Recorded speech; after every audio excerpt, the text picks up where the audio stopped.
What is going on, everybody? It is Not a Penguin, and today I want to talk about your 20s. Your 20s are weird because on one hand, everybody tells you that while you're young, you have plenty of time, you're supposed to make mistakes, you're supposed to experience life. But at the exact same time, some of those decisions you make during this decade can follow you for the next 30 or 40 years, which is slightly terrifying. So if you're 21, 22, 25, whatever, decisions don't really feel that serious in the moment. You take a job because the pay is decent. You date somebody because you like them. You move somewhere because the rent is cheap. And all of these things will happen to you on like a random Tuesday, and then 5 years later, you'll look back and realize that one small decision changed the entire trajectory of your life. So today, I want to go over 10 decisions that I think define your 20s. I'm not making this video because I have everything figured out. I'm literally in my 20s too. I'm actively making these decisions as I speak. But the older I get, the more I realize there are certain things that matter way more than people think. And some of them are the things that people barely think about until the consequences are already here. So let's get into it. Number one, who you spend your time around. This first decision might be the most important one on this entire list. Who you surround yourself with.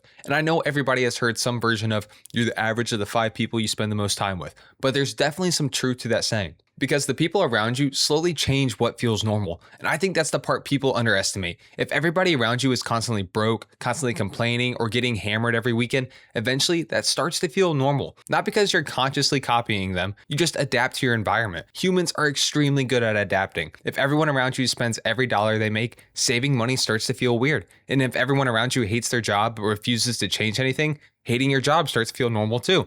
And I think this becomes especially important in your 20s because this is the decade where everybody starts going in completely different directions. In high school, most people are basically doing the same thing. You wake up, go to school, hang out with pretty much the same people every day, maybe play a sport, and then you hit your 20s and suddenly everything changes. One of your friends getting married, some of them are going to college, another's working full time, one just moved across the entire country. And that's not necessarily bad, but I do think you have to become more intentional with who gets access to your time. Because time is probably the most valuable thing you have in your 20s. You have energy, you have fewer responsibilities than you probably ever will in your whole life. You have the ability to completely change direction whenever you want to. So if you spend that time around people who push you forward, that matters. And if you spend around people who constantly pull you backwards, that matters too. You don't need to abandon every friend who doesn't own a Roth IRA. That would be insane. But you should ask yourself, do the people around me make me want to be better? Or do they make me feel comfortable exactly where I am? That difference matters in the long term. All right, number 2, who you date. Who you choose to date in your 20s can completely shape your life in a good or bad way. And I think people sometimes treat relationships like they exist in a separate category away from everything else. Like you have your career, finances, health, all your goals, and then your relationship just gets put in this little like side bucket off to the side. But it's not. That person you choose touches almost every part of your life. They affect your mood, finances, where you live, how you spend time with your friends, what you do on weekends, and potentially who you marry and start a family with. That's not a small decision. And I think one of the biggest mistakes people make is staying with somebody simply because they've already invested a lot of time into that relationship. Which another way to look at this is imagine you bought a stock, it goes down 50% and then you sell. You're not getting the money back and you're not getting the time back either. The only question is what happens from this point forward. And I want to be careful when I'm talking about this because nobody's perfect. You're never going to meet somebody who checks every single box. You're going to annoy each other. You're going to argue. That's normal. And you're going to find ways to work through that and be a stronger couple. But there are certain things I think matter way more than people admit. Their work ethic, money habits, lifestyle, whether or not you want kids, where you want to live, how you handle those conflicts. Because attraction is great. Having fun together is great. But if you fundamentally have different lives, that eventually becomes a serious problem. The person you choose to build a life with is one of the biggest decisions you will ever make. I cannot stress that enough. So don't choose entirely based on who makes you feel good right now. Remember, this is going to be the person who's beside you probably when your parents die. So pay attention to whether the life you're building together actually makes sense. All right, and number 3, what career you start in. I think people put way too much pressure on choosing the perfect career, especially when you're 18. You graduate high school and suddenly somebody asks, what would you like to do for the next 45 years? I don't know, I was just playing Call of Duty 4 hours ago. But even though I don't think you need your entire career figured out, I do think your first few steps actually matter. Not because you're going to be stuck forever. You can change careers. People do it all the time. But your first job starts building your real skill set. It starts building your network. It affects what opportunities become available to you next. And most importantly, it teaches you what you actually like and dislike. I used to think the most important part of picking a career was finding the exact job you were passionate about. And I don't really think that anymore. I think a better question is, what am I actually good at? Because I went to college for finance and I'm currently working in HVAC and plumbing. So I think the better question is, what am I naturally good at? What can I become extremely valuable at? And what kind of lifestyle does this career eventually give me? Because there are jobs that sound cool, but come with terrible lifestyles. And And there are jobs that sound boring as hell, but are incredibly flexible. And there can be careers where your income potential grows dramatically as your skills improve. And I think we all underestimate how valuable it is to learn these transferable skills. Sales, communication, leadership, those can follow you almost anywhere. And if you spend 5 years getting really good at something useful, you are not starting from zero if you change industries. You're bringing those skills with you. So I wouldn't obsess over finding the forever career, but I would take your early career very seriously, because every year you spend learning something valuable gives you more leverage later, and leverage gives you options, and options are one of the best things you can have in your 20s. All right, and number 4, this one's gonna be a little bit more boring than the other ones, but it's how much debt you take on. One of the biggest advantages you can give yourself in your 20s is keeping your fixed expenses relatively low,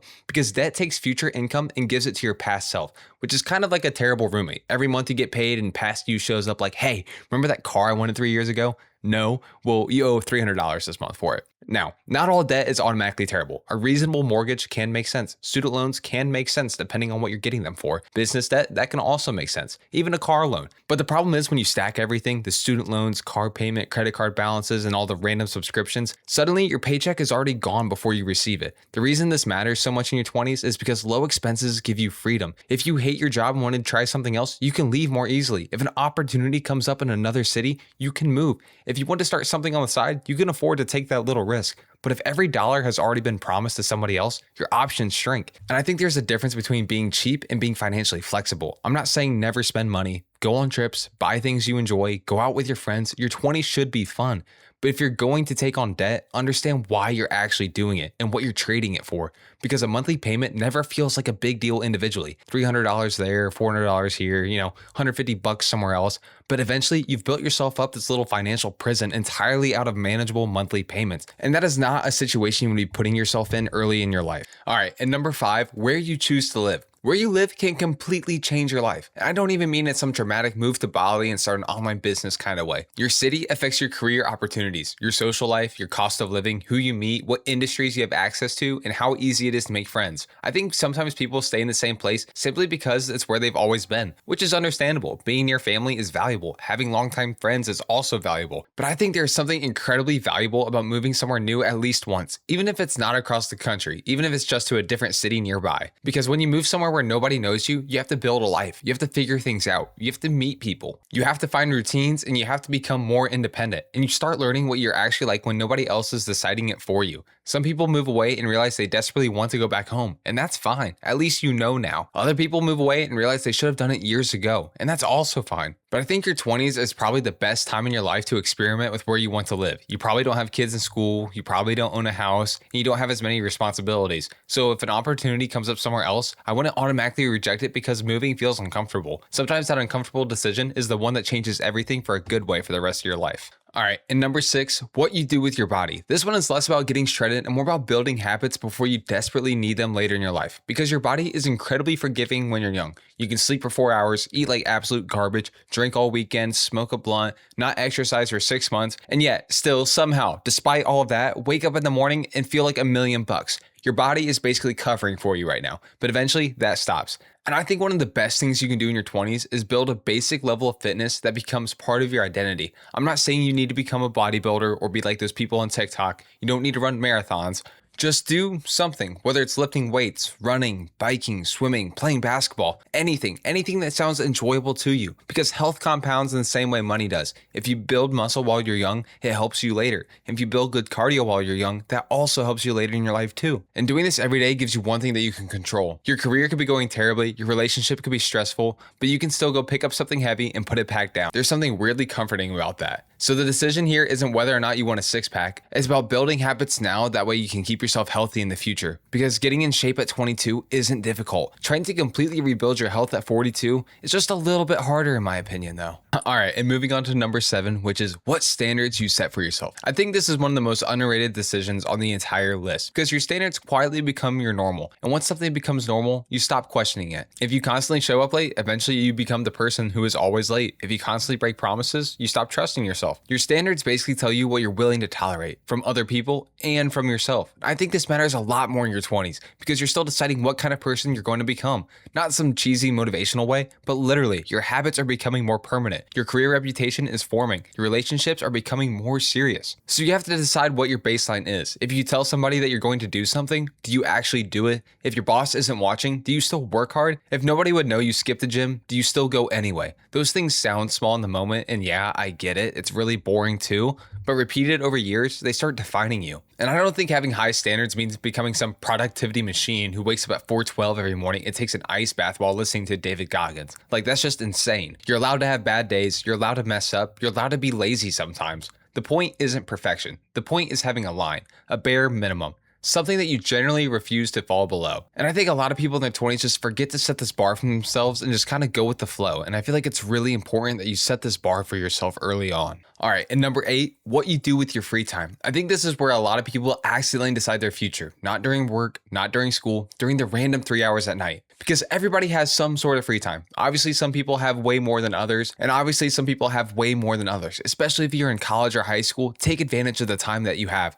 But eventually, for everybody, there's a point in the day where you're no longer required to do anything. And what you do consistently with that time starts adding up. And I'm not saying you have to optimize every second of your existence. That sounds miserable. You should watch movies. You should play video games. You should hang out with your friends. You should absolutely do nothing sometimes. That's part of being a normal human being. The problem is when relaxation becomes your entire life outside of work, because then 5 years can disappear unbelievably fast. Imagine 2 people. Same age, same job, same income, same basic situation. One of them gets home every night and spends 3 hours watching random videos and scrolling on social media. The other person still relaxes, but spends an hour each night learning something. Maybe they make videos, maybe they start a business, maybe they study investing. It doesn't really matter what, but stretch that over 5 years, that is over 1,800 hours if they do it for 1 hour a day. That is a ridiculous amount of time. You can become extremely good at something in 1,800 hours. And that is why free time is so dangerous, because wasting one night does not matter. Wasting one weekend does not matter either. But wasting 5 years absolutely matters. The scary part is there is no alarm that goes off. Nobody knocks on your door and says, hey, just letting you know you spent the last 4,000 hours doing absolutely nothing. You just look up one day and the time is gone. So enjoy your free time, seriously, but try and build at least one thing with it. Because future you might be living off something current you started because you were bored one night. All right, and number 9, whether or not you start investing early. This might be the most boring decision on the list when you're 20. I get it. I know you've probably heard this a bajillion times. But when you're 60, this is going to be potentially one of the most valuable things you ever learn. Because when you're young, retirement feels hilariously far away.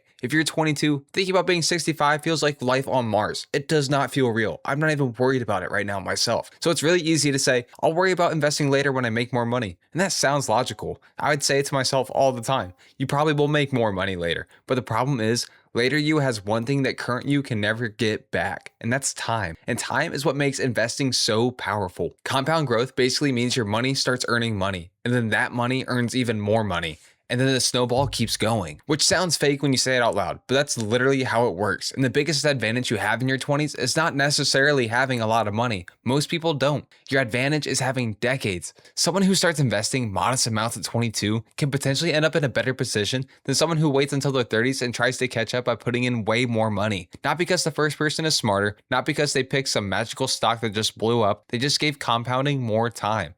And another way to give yourself a major leg up early on is to learn how different accounts work. Your 401k, IRAs, Roth IRAs, HSAs, flexible spending. These can all help you in different ways and help you save money at the same time. So if you can make investing automatic early, it stops feeling like something you're sacrificing. It just becomes part of what happens when you get paid. And your future self gets the benefit of the decision that current you barely even notices. And this is probably one of the best trades early on that you can make for your future self. Last but finally not least, number 10, whether you keep waiting for your life to start. And this is probably the biggest one because it affects every other decision on this list that I've made so far. I think it's incredibly easy in your 20s to feel like you're still waiting for real life to begin. You're waiting until you graduate, then you're waiting until you get a better job, then you're waiting until you make more money. And eventually, you realize the thing that you're waiting for was your life. This is it. There isn't some magical point where everything suddenly makes sense. There probably isn't going to be a morning where you wake up and think, wow, I finally understand exactly what I'm doing. And if that happens to me, I'll let you guys know. But I'm not expecting it anytime soon.